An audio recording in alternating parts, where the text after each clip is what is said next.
ಓಂ ಶ್ರೀ ಗುರು ಬಸವಲಿಂಗಾಯ ನಮಃ. ಪ್ರಾತಸ್ಮರಣೀಯ ಬಸವಾದಿ ಪ್ರಮದರನ್ನು ಎನ್ನ ಆರಾಧ್ಯ ದೇವಹಾನಗಳ ಗುರುಕುಮಾರ ಶಿವಯೋಗಿಗಳನ್ನು ಎನ್ನ ಅಂತರಂಗದ ಗುರುಗಳಾಗಿರ್ತಕ್ಕಂಥ ನಮ್ಮ ನಿಮ್ಮೆಲ್ಲರ ಆರಾಧ್ಯ ಗುರುಗಳಾಗಿರ್ತಕ್ಕಂಥ ಅಭಿನವ ಕುಮಾರ ಚನ್ನಬಸವ ಮಹಾಸ್ವಾಮಿಗಳನ್ನು ಎನ್ನ ಹೃದಯ ಮಂದಿರದಲ್ಲಿ ಸ್ಮರಣೆ ಮಾಡಿಕೊಂಡು ಶ್ರಾವಣ ಮಾಸದ ನಿಮಿತ್ತ ವಚನ ಶ್ರಾವಣ ಈ ವಿಶೇಷ ಕಾರ್ಯಕ್ರಮದ ಪೂರ್ವಭಾವಿ ಸಭೆಯ ನಿಮ್ಮೆಲ್ಲರ ಪರವಾಗಿ ಅಧ್ಯಕ್ಷತೆ ಸ್ಥಾನವನ್ನು ವಹಿಸಿರ್ತಕ್ಕಂಥ ನಗರಸಭೆ ಅಧ್ಯಕ್ಷರಾದ ಪರಮಾನಂದ ಗೌಡವಜಿಯವರಿಗೆ ಭಕ್ತಿ ಶರಣಾರ್ಥಿಗಳನ್ನು ಸಲ್ಲಿಸಿ ಇಲ್ಲಿ ಸೇರಿರ್ತಕ್ಕಂಥ ನಮ್ಮೆಲ್ಲ ಪತ್ರಿಕಾ ಮಾಧ್ಯಮದವರೇ, ಎಲ್ಲ ಇಲ್ಲಿ ಸೇರಿರ್ತಕ್ಕಂಥ ಎಲ್ಲ ನಮ್ಮ ಜಮಖಂಡಿಯ ನಗರದ ಎಲ್ಲ ಗುರು ಹಿರಿಯರೇ, ಎಲ್ಲ ಶರಣ ತಂದೆ ತಾಯಿದರೆ ನಿಮ್ಮೆಲ್ಲರಿಗೂ ಶರಣಾರ್ಥಿಗಳು. ಈಗಾಗಲೇ ನಿಮ್ಮೆಲ್ಲರಿಗೂ ಸಹಿತ ಇಲ್ಲಿ ನಾವೆಲ್ಲರೂ ಏಕೆ ಸೇರಿದ್ದೀವಿ ಅನ್ನುವಂಥ ಉದ್ದೇಶವನ್ನು ನಿಮ್ಮೆಲ್ಲರಿಗೂ ಸಹಿತ ಹೇಳಿದ್ದಾರೆ. ಒಬ್ಬೊಬ್ಬರ ತಲೆ ಒಳಗೆ ಆಲೋಚನೆ ಇರ್ಬೋದು, ಮೊನ್ನೆ ಇಲ್ಲಿ ಬಸವ ಜಯಂತಿ ಕಾರ್ಯಕ್ರಮ ಮಾಡ್ಯಾರ, ಮತ್ತೆ ಯಾಕೆ ಸ್ವಾಮಿಗೆ ಬೇಕಾಗಿತ್ತು, ಸುಮ್ಗಪ್ಪನ ಮಡ್ದಾಗಿ ಮಾಡ್ತಿರ್ತಾರೆ, ಯಾಕೆ ನಿಂತವ್ರು ಬೇಕಾಗಿತ್ತು, ನಿಮ್ಗೆ ಯಾರಿಗಿಲ್ಲ ಹಂಗ,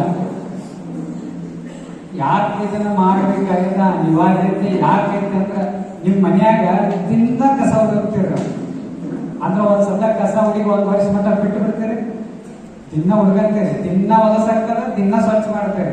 ಹಂಗ ನಮ್ಮ ಮನಸ್ಸು ಸಹಿತ ದಿನವೂ ಇಲ್ಲಿ ಕಸ ಬರುತ್ತಿರ್ತದ, ದಿನವೂ ಸ್ವಚ್ಛ ಮಾಡುವಂತ ಕೆಲಸ ನಾವು ಎದುರಿಂದ ಸ್ವಚ್ಛ ಮಾಡ್ಬೇಕಂದ್ರ ಕಸಬಾಗಿಯಿಂದ ಸ್ವಚ್ಛ ಮಾಡಕ್ ಬರೋದ್ರಿಂದ ವಚನದ ಮುಖಾಂತರ ನಿಮ್ಮ ಮನಸ್ಸನ್ನ ಸ್ವಚ್ಛ ಮಾಡಲಿಕ್ಕೆ ಈ ಶ್ರಾವಣ ಮಾಸದೊಳಗ ನೀವು ಮಠಕ್ಕಲ್ಲ, ನೀವೆಲ್ಲ ಎಲ್ಲಾ ಓಣಿಯವರು ಸಹಿತ ಓಲೆ ಮಠಕ್ಕೆ ಬರೋದಲ್ಲ, ಓಲೆ ಮಠವೇ ನಿಮ್ಮ ಓಣಿಗಳಿಗೆ ಬರ್ತಾ ಇದೆ.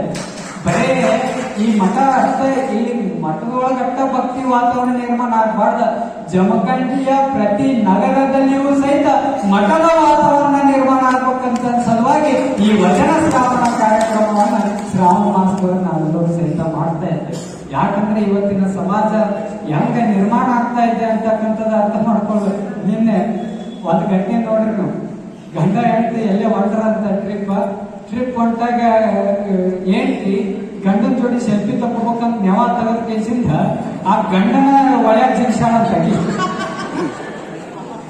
ಇದು ನನ್ನ ಘಟನೆ ಟಿಯಾಗೆಲ್ಲ ತೆಗೆದು ನೋಡಿ, ಹೆಂಡತಿ ಗಂಡನ ರೊಂಟ ಎಲ್ಲ ಕಟ್ ಮಾಡಿ ಈ ಬ್ಯಾರೆಲ್ಲ ತುಂಬಿ ಹೋಗ್ಯಾಕಿರ್ತಾರೆ.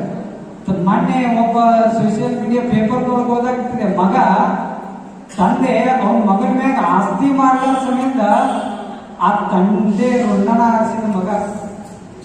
ಇಂಥ ಘಟನೆಗಳು ನಾ ಸುಳ್ಳು ಹೇಳಕ್ಕಾಗ್ತಿಲ್ಲ, ಸತ್ಯವಾಗ್ಲೂ ಇವತ್ತಿನ ಸಮಾಜದೊಳಗೆ ನಿರ್ಮಾಣ ಆಗಬೇಕಂತವ್.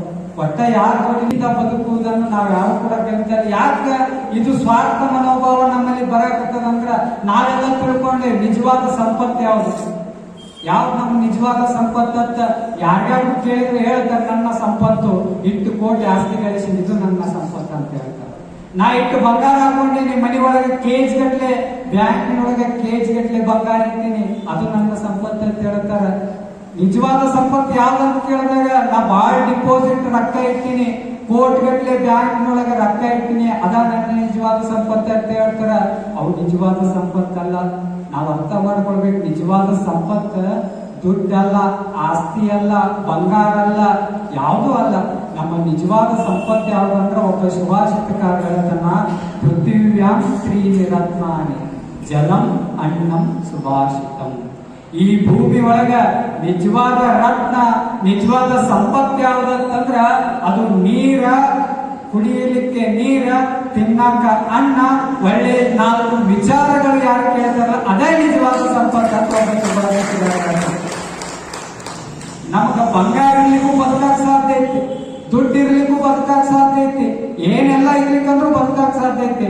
ಆದ್ರೆ ನೀರ್ ಇರ್ಲಿಕ್ಕೆ ಬದುಕಾಕ ಸಾಧ್ಯ ಇಲ್ಲ, ಅನ್ನ ತಿನ್ನಾಕ ಅನ್ನ ಇರ್ಲಿಕ್ಕಂದ್ರೂ ಬದುಕಾಕ ಸಾಧ್ಯ ಇಲ್ಲ, ಒಳ್ಳೆ ಮಾತುಗಳನ್ನು ಇರ್ಲಿಕ್ಕಂದ್ರೂ ಸಹಿತ ಇವತ್ತಿನ ದಿವಸ ಬದುಕಾಕ ಸಾಧ್ಯ ಇಲ್ಲ. ಮಾತು ಇರ್ಲಿಕ್ಕೂ ಬದುಕಬಹುದಲ್ಲ ಜರ, ಒಳ್ಳೆ ಮಾತುಗಳು ಇರ್ಲಿಕ್ಕೂ ಬದುಕಬಹುದಲ್ಲ. ಯಾಕೆ ಬದುಕಾಕ ಸಾಧ್ಯ ಇಲ್ಲ ಅಂದ್ರ ನೋಡ್ರಿ ಕೆಟ್ಟ ಮಾತುಗಳನ್ನ ಒಬ್ಬೊಬ್ಬರು ಮಾತಾಡ್ತಿರ್ತಾರೆ. ಇವ ಹಂಗ ಅವ ಹಿಂಗ, ಒಬ್ಬರು ಹೆಂಗ ನಿಂದನೆ ಮಾತಾಡ್ತಾರ ಅಂತಂದ್ರೆ ಅವ ಈ ಭೂಮಿ ಒಳಗ ಬದುಕಬಾರ್ದು, ಸತ್ತ ಹೋಗ್ಬೇಕವ.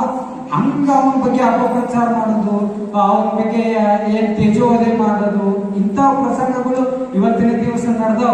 ಅದರ ಸಲುವಾಗಿ ಅವ ಸಾಯುವಂತ ಪರಿಸ್ಥಿತಿ. ಒಳ್ಳೆ ನಮ್ಮಲ್ಲಿ ಏನು ಪರಿವರ್ತನೆ ಬರಬೇಕಲ್ಲ, ಸದ್ವರ್ತನೆ, ಆ ಸದ್ವರ್ತನೆ ತಂತಾನ ಬರ್ತತಿ ಅನ್ನುವಂಥ ಮಾತನ್ನು ಅವರು ಹೇಳಿದರು. ಹಂಗಾಗಿ ಈ ಶ್ರಾವಣ ಮಾಸದೊಳಗ ಒಂದು 25 ದಿನಗಳ ಕಾಲ, ಒಂದು ತಿಂಗಳಂದ್ರೆ ಒಂದಿಷ್ಟು 25ನೇ ತಾರೀಕಿಗೆ, ಇದೇ ತಿಂಗಳು 25ನೇ ತಾರೀಕಿಗೆ ಆರಂಭ ಆಗ್ತದೆ ರುದ್ರಾವಧೂತ ಮಠದಿಂದ. ಆಗಸ್ಟ್ 20ನೇ ತಾರೀಕಿಗೆ ಓಲೆ ಮಠದಲ್ಲಿ ಅದರ ಸಮಾರೋಪ ಸಮಾರಂಭ ಮುಗಿದ ನಡೀತೈತಿ. 8 ಗಂಟೆ 6:30ರಿಂದ 7 ತನಕ ಸಂಗೀತ ಸೇವೆ, 7ರಿಂದ 7:30ವರೆಗೆ ಉಪನ್ಯಾಸ, ಈ ಪ್ರವಚನ ಕಾರ್ಯಕ್ರಮ ನಡೀತದ, ವಚನ ಪ್ರವಚನ ಕಾರ್ಯಕ್ರಮ ನಡೀತದ. ಆ ಬಡಾವಣೆ ಆ ನಾಗರಿಕರಿಗೆ ನಾವು ಬಿಟ್ಟುಬಿಡೋದು. ಓಂ ಶ್ರೀ ಗುರು ಬಸವಲಿಂಗಾಯ ನಮಃ. ವಿಶೇಷವಾಗಿ ಶ್ರಾವಣ ಮಾಸದ ನಿಮಿತ್ತವಾಗಿ ಶ್ರೀ ಓಲೆ ಮಠದ ವತಿಯಿಂದ ಜಮಖಂಡಿ ನಗರದ ಎಲ್ಲ ಓಣಿಗಳಿಗೆ ವಚನ ಶ್ರಾವಣ ಅನ್ನುವಂಥ ಕಾರ್ಯಕ್ರಮವನ್ನು ನಾವು ಓಲೆ ಮಠದ ವತಿಯಿಂದ ಮಾಡ್ತಾ ಇದ್ದೇವೆ. ವಿಶೇಷವಾಗಿ ಮಠದಲ್ಲೇ ಪ್ರವಚನ ಮಾಡಬಹುದಾಗಿತ್ತು, ಆದರೆ ಈ ಓಣಿಗಳಿಗೆ ಹೋಗಿ ಮಠನೇ, ಈಗ ಎಲ್ಲರೂ ಸಹಿತ ಮಠಕ್ಕೆ ಪ್ರವಚನ ಕೇಳಕ್ಕೆ ಬರ್ತಾರೆ, ಆದ್ರೆ ಮಠನೇ ಇವತ್ತು ಓಣಿಗಳಿಗೆ ಹೋಗಿ ಈ ವಿಶೇಷ ವಚನ ಶ್ರಾವಣ ಕಾರ್ಯಕ್ರಮವನ್ನು ಬಹಳ ಅಭೂತಪೂರ್ವವಾಗಿ ಮಾಡ್ತಾ ಇದೆ. ಅದರ ಸಲುವಾಗಿ ಎಲ್ಲರೂ ನಮ್ಮ ಜಮಖಂಡಿ ನಗರದ ಎಲ್ಲ ಹಿರಿಯರು ಎಲ್ಲರ ಅವರ ಮಾರ್ಗದರ್ಶನದೊಳಗೆ ಈ ಕಾರ್ಯಕ್ರಮವನ್ನು ಅಚ್ಚುಕಟ್ಟಾಗಿ ನಾವು ಮಾಡ್ತಾ ಇದ್ದೇವೆ. ಯಾಕೆ ಮಾಡ್ತಾ ಇದ್ದೇವೆ ಅಂತಂದ್ರೆ, ಇವತ್ತಿನ ದಿವಸ ಎಲ್ಲ ಧರ್ಮದ ಆಚಾರ ವಿಚಾರಗಳನ್ನು, ಆರೋಗ್ಯದ ಬಗ್ಗೆ ನಿಷ್ಕಾಳಜಿಯನ್ನು ಇವತ್ತಿನ ಜನಾಂಗ ಎಲ್ಲರೂ ಸಹಿತ ಮಾಡ್ತಾ ಇದ್ದಾರೆ. ಅದಕ್ಕೊಂದು ಸ್ವಲ್ಪ ಆರೋಗ್ಯದ ಬಗ್ಗೆ, ಒಂದು ಸ್ವಲ್ಪ ಧರ್ಮದ ಬಗ್ಗೆ ಜಾಗೃತಿ ಮೂಡಿಸಬೇಕನ್ನೋ ಸಲುವಾಗಿ ಈ ಶ್ರಾವಣ ಮಾಸದ ನಿಮಿತ್ತ ಈ ವಚನ ಶ್ರಾವಣ ಕಾರ್ಯಕ್ರಮವನ್ನು ಮಾಡ್ತಾ ಇದ್ದೇವೆ. ಅದಕ್ಕೆ ನೀವು ಜಮಖಂಡಿ ನಗರ ಎಲ್ಲದ ಗುರು ಹಿರಿಯರು, ಎಲ್ಲ ಸಮಾಜದ ಗುರು ಹಿರಿಯರು ಈ ಕಾರ್ಯಕ್ರಮಕ್ಕೆ ಸಹಕಾರ ಕೊಡಬೇಕಂತ ತಮ್ಮೆಲ್ಲರಲ್ಲಿ ವಿನಂತಿಯನ್ನು ಮಾಡಿಕೊಂಡು ಮಾತುಗಳಿಗೆ ವಿರಾಮ.